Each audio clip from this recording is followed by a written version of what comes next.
Hello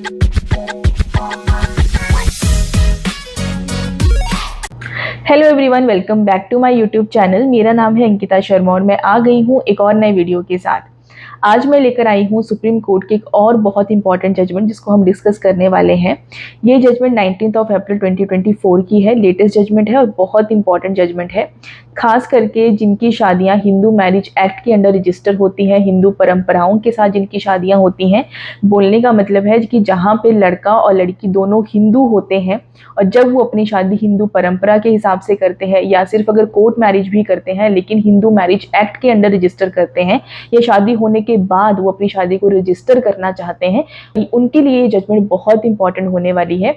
हम में से बहुत सारे लोग ये जानते हैं कि जब शादी के लिए कोई प्रूफ देना हो कि आप मैरिड हो या नहीं हो, उसके लिए एक मैरिज सर्टिफिकेट लिया जाता है। जब आप उसको शो करते हो तो सामने वाला जहाँ भी जिस अथॉरिटी में आप वो अपना सर्टिफिकेट सबमिट करते हो तो उनको लगता है कि हाँ, कपल जो है वो मैरिड है। लेकिन क्या सिर्फ एक मैरिज सर्टिफिकेट बनवा लेने से शादी वैलिड हो जाती है? इसी चीज को जो है वो सुप्रीम कोर्ट ने अपनी इस जजमेंट के थ्रू क्लियर किया है। तो क्या सुप्रीम कोर्ट ने कहा है इस पूरी जजमेंट में, एक एक करके डिस्कस करते हैं। तो चलिए आज का वीडियो शुरू करती हूँ। सबसे पहले अगर थोड़ा सा फैक्ट्स को ब्रीफ में समझें तो ये जो पार्टीज इन्वॉल्व हैं इस केस में, जो हस्बैंड एंड वाइफ हैं, ये दोनों ही कमर्शियल ट्रेन पायलट हैं और इन्होंने क्या किया था कि सिर्फ अपनी शादी के लिए एक मैरिज सर्टिफिकेट बनवाया था जुलाई 2021 में। मतलब कि यूपी मैरिज रजिस्ट्रेशन के रूल्स के अंडर इन्होंने किसी वैदिक जन कल्याण समिति से एक मैरिज सर्टिफिकेट बनवा लिया था, बट एक्चुअल में इन्होंने कोई भी सेरेमनी और कोई भी ऐसे रिचुअल्स उनको फॉलो नहीं किया था।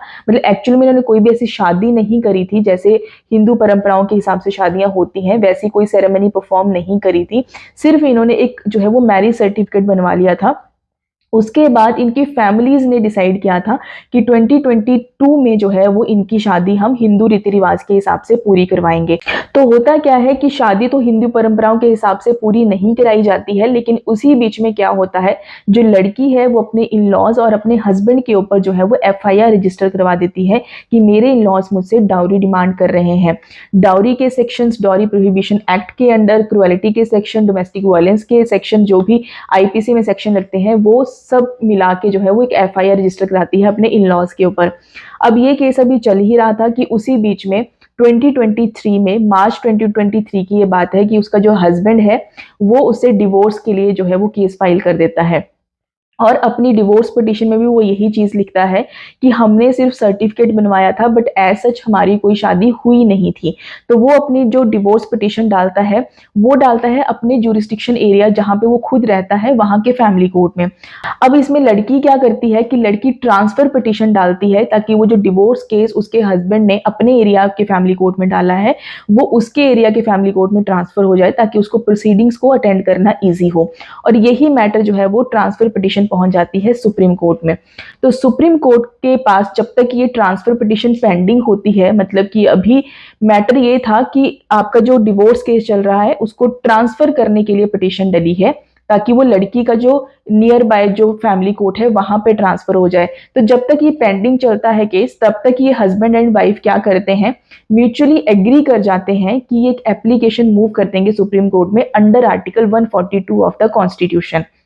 अब ये कौन सी एप्लीकेशन है ये ऑलरेडी मैं पूरा एक्सप्लेन कर चुकी हूँ एक वीडियो में। किसी ने वो वीडियो नहीं देखी है तो वो जाके मेरे चैनल पे देख सकता है, डिस्क्रिप्शन बॉक्स में आपको लिंक भी मिल जाएगा। थोड़ा सा अगर ब्रीफली बता दूं तो 142 ये जो आर्टिकल है कॉन्स्टिट्यूशन का, ये सुप्रीम कोर्ट को एक स्पेशल पावर देता है जिसमें हस्बैंड एंड वाइफ जहां पे लगता है कि रिश्ता बिल्कुल बन ही नहीं सकता और जो चीजें नल एंड वाइड है शुरू से ही, वो डिवोर्स पिटीशन के लिए इस आर्टिकल के अंडर जो है वो अपने एप्लीकेशन मूव कर सकते हैं। तो जब तक ट्रांसफर पिटीशन पेंडिंग थी उसके साथ ही वो क्या करते हैं, दोनों एग्री कर जाते हैं कि भाई हमारी शादी तो वैसे भी वैलिड नहीं है। तो वो सुप्रीम कोर्ट से इस एप्लीकेशन के अंडर ये सीख करते हैं कि उनका जो ये शादी है उसको नल एंड वॉइड डिक्लेयर कर दिया जाए, जो सर्टिफिकेट उनके पास है उसको इनवैलिड बना दिया जाए। तो इस चीज़ के लिए वो एप्लीकेशन मूव कर देते हैं। अब सुप्रीम कोर्ट के पास जब इनकी ट्रांसफर पिटीशन की सुनवाई थी, उसी वक्त सुप्रीम कोर्ट कंसीडर करता है इनकी ये जो एप्लीकेशन लगी है आर्टिकल 142 ऑफ द कॉन्स्टिट्यूशन के अंडर। तो सुप्रीम कोर्ट ने एप्लीकेशन को जो है वो ऑब्जर्व किया, हर एक चीज़ को कंसीडर किया, उनका जो पूरा मैटर था उसको कंसीडर किया, और उसके बाद सुप्रीम कोर्ट ने ये बिल्कुल माना कि भाई शादी तो वैसे भी परफॉर्म नहीं हुई है और ये शादी नल एंड वॉइड है, सिर्फ एक सर्टिफिकेट ले लेने से कोई शादी वैलिड नहीं होती है। लेकिन वो तो चलो इन दोनों पार्टीज को रिलीफ मिलने वाली बात है कि इन दोनों पार्टीज को तो रिलीफ मिल गया, क्योंकि अल्टीमेटली ये पार्टीज यही चाहती थी। लेकिन इसके साथ सुप्रीम कोर्ट ने कुछ ऑब्जर्वेशंस हैं जिनको डिक्लेयर किया, और सुप्रीम कोर्ट का ये मानना है कि ये चीजें बंद होनी चाहिए। कौन सी चीजों की बात सुप्रीम कोर्ट कर रहा है यहाँ पे, कि जैसे कि लोग किसी पर्पस के लिए, जैसे कभी वीजा एप्लीकेशन के लिए या किसी और पर्पस के लिए क्या करते हैं कि सिर्फ एक मैरिज सर्टिफिकेट बनवा लेते हैं, लेकिन एक्चुअल में वो शादी नहीं करते हैं, किसी रीति रिवाज को फॉलो नहीं करते हैं। लेकिन सुप्रीम कोर्ट ने कहा कि ये बात सिर्फ मैं नहीं कह रहा हूँ, हमारे लॉज मतलब कि हिंदू मैरिज एक्ट का जो सेक्शन 7 है वो ये कहता है कि लड़का और लड़की जो है वो अपनी शादी सोलमनाइज कर सकते हैं, चाहे वो लड़के की तरफ जो भी सेरेमनीज होती हैं उनको फॉलो कर लें, चाहे लड़की की तरफ होती हैं उनको फॉलो कर लें। किसी भी एक पार्टी की जो भी सेरेमनीज होते हैं, जो भी आपकी परंपराएं होती हैं, रीति रिवाज होते हैं, उसके हिसाब से ही जब आप अपनी शादी करते हो उसके बाद ही वो शादी जो है वो वैलिड समझी जाएगी, और उसके बाद आप अप्लाई करते हो अपने मैरिज सर्टिफिकेट के लिए। सुप्रीम कोर्ट ने कहा कि सेक्शन 7 का जो सब क्लॉज 2 है वो ये भी कहता है कि जिन परंपराओं में, जिन रीति रिवाज में 7 फेरे लेना इंपॉर्टेंट है, 7 फेरे लिए जाते हैं, वहां पे जब आप 7 फेरे ले लोगे तभी आपकी शादी जो है वो कंप्लीट समझी जाएगी। तो ये बात सुप्रीम कोर्ट कोई अपनी मर्जी से नहीं कह रहा, लेकिन सुप्रीम कोर्ट ने ये कहा कि देखो ये ऑलरेडी लॉ भी कहता है कि पहले आपको अपनी सेरेमनीज, अपनी जो भी परंपराएं हैं, 7 फेरे हैं, वो कंप्लीट करने हैं, उसके बाद ही आप मैरिज सर्टिफिकेट ले सकते हो, तब वो शादी वैलिड समझी जाएगी। मैरिज सर्टिफिकेट ले लेने से कोई शादी वैलिड नहीं बन जाती, या आपको हस्बैंड एंड वाइफ का स्टेटस नहीं मिल जाता, कोई भी मैरिज का जो है वो स्टेटस कंफर्म नहीं करता है आपका मैरिज सर्टिफिकेट। इसके अलावा सुप्रीम कोर्ट ने ये भी कहा कि जो सेक्शन 8 है हिंदू मैरिज एक्ट का ही, जिसमें रजिस्ट्रेशन की बात करी गई है, वहां पे स्टेट गवर्नमेंट के पास ये पावर है कि वो रूल्स बना सकती है कि आपका एलिजिबिलिटी क्राइटेरिया क्या होगा जब आप जो है वो अपनी शादी को रजिस्टर कराने के लिए अप्लाई करते हो, मैरिज सर्टिफिकेट के लिए अप्लाई करते हो। तो ये स्टेट गवर्नमेंट की ड्यूटी भी है, स्टेट गवर्नमेंट के पास क्योंकि पावर्स हैं कि उनकी स्टेट में कौन सा कल्चर चलता है, वहाँ पे कौन सी सेरेमनीज परफॉर्म होती हैं, तो उसी हिसाब से वो रूल्स बनाए ताकि जो उनका मैरिज सर्टिफिकेट मिलता है उसमें ये चीज़ स्टेट की जाए, मतलब उसमें ये चीज़ मैंशन की जाए कि कौन सी सेरेमनीज जो है वो इन दोनों लड़का और लड़की ने परफॉर्म की है, कि उसके बाद इनकी शादी जो है वो रजिस्टर की जा रही है या उसके बाद इनको मैरिज सर्टिफिकेट जो है वो दिया जा रहा है। तो ये चीजें मैरिज सर्टिफिकेट में भी मेंशन होनी चाहिए कि इस चीज को जो है वो स्ट्रिक्टली और सीरियसली जो है वो स्टेट गवर्नमेंट को भी फॉलो करना चाहिए। जो अथॉरिटीज हैं जहां पे रजिस्ट्रेशन होती है शादियों की, जो मैरिज सर्टिफिकेट्स प्रोवाइड करते हैं, उनको इन रूल्स को बहुत स्ट्रिक्टली फॉलो करना चाहिए। किसी भी कपल को कोई भी स्टेटस जो है वो शादी का तब तक नहीं मिलेगा जब तक उन्होंने अपनी सेरेमनीज परफॉर्म नहीं करी है, उसके बाद ही उनको मैरिज सर्टिफिकेट मिलेगा। मैरिज सर्टिफिकेट कोई आपकी शादी का एविडेंस नहीं है, अल्टीमेटली आपकी शादी का एविडेंस वही है जहां पे आपने अपनी सेरेमनीज परफॉर्म करी हैं। सुप्रीम कोर्ट ने यह भी क्लियर किया कि जहां पे मैरिज सर्टिफिकेट लिया जाता है वीजा एप्लीकेशन के लिए या किसी और अथॉरिटी के पास एज ए एविडेंस देने के लिए, जस्ट बिकॉज कि आप किसी पर्पस के लिए वो मैरिज सर्टिफिकेट ले रहे हो, वो आपको हस्बैंड एंड वाइफ का स्टेटस नहीं देगा, आपकी शादी वैलिड नहीं होती है, वो शादी नल एंड वॉइड ही समझी जाएगी, वो शादी इनवैलिड ही होगी, वो सर्टिफिकेट इनवैलिड ही होगा। जो भी एंटिटी ये चीजें प्रोवाइड करती है उसका कोई भी लीगल कॉन्सिक्वेंसेज नहीं होगा कपल्स के ऊपर। तो सुप्रीम कोर्ट ने ये कह दिया कि जो स्टेट गवर्नमेंट है वो भी इस चीज को स्ट्रिक्टली फॉलो करे, सीरियसली जो है वो इनके ऊपर काम करे, और जो सर्टिफिकेट आप इशू करते हो, एलिजिबिलिटी क्राइटेरिया रखते हो, वहां पे ये चीज मेंशन करो, ताकि जो भी कपल आता है रजिस्ट्रेशन के लिए या फिर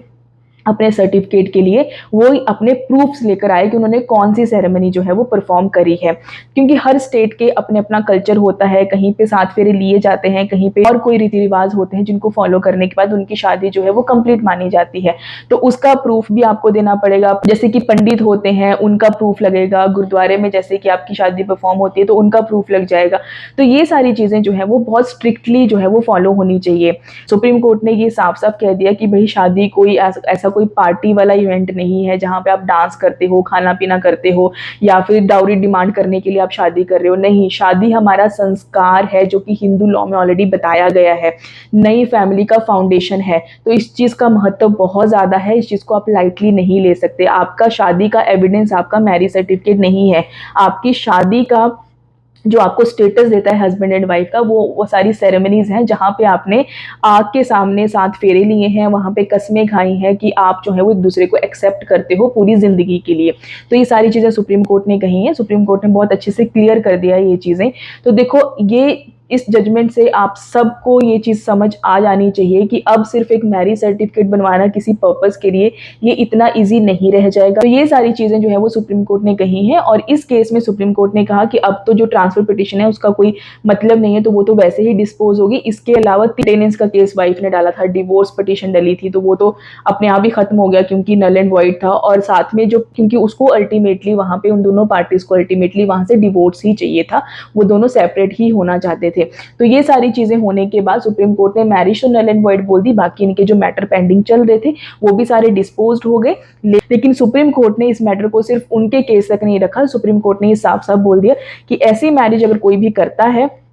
काफी लोग जैसे वीजा के लिए अप्लाई करते हैं, बाद में वो शादी नहीं करते हैं, वो सिर्फ दिखाने के लिए, पेपर्स में ही दिखाने के लिए वो शादी जो है वो सर्टिफिकेट लेते हैं। तो वैसे भी जब वो खुद ही नहीं समझ रहे हो शादी को, तो कोर्ट क्यों समझेगा कि आपने जो है वो शादी करी है नहीं करी है। तो कल को अगर आप मेंटेनेंस भी मांगते हो तो वो भी नहीं मिलेगी क्योंकि शादी तो हुई नहीं है। तो इसीलिए जो आगे जो लीगल कॉन्सिक्वेंसेज होते हैं वो भी वैलिड नहीं रह जाते हैं। तो सुप्रीम कोर्ट का यही कहना था कि ये प्रैक्टिस जो है वो खत्म होनी चाहिए पूरी तरह से।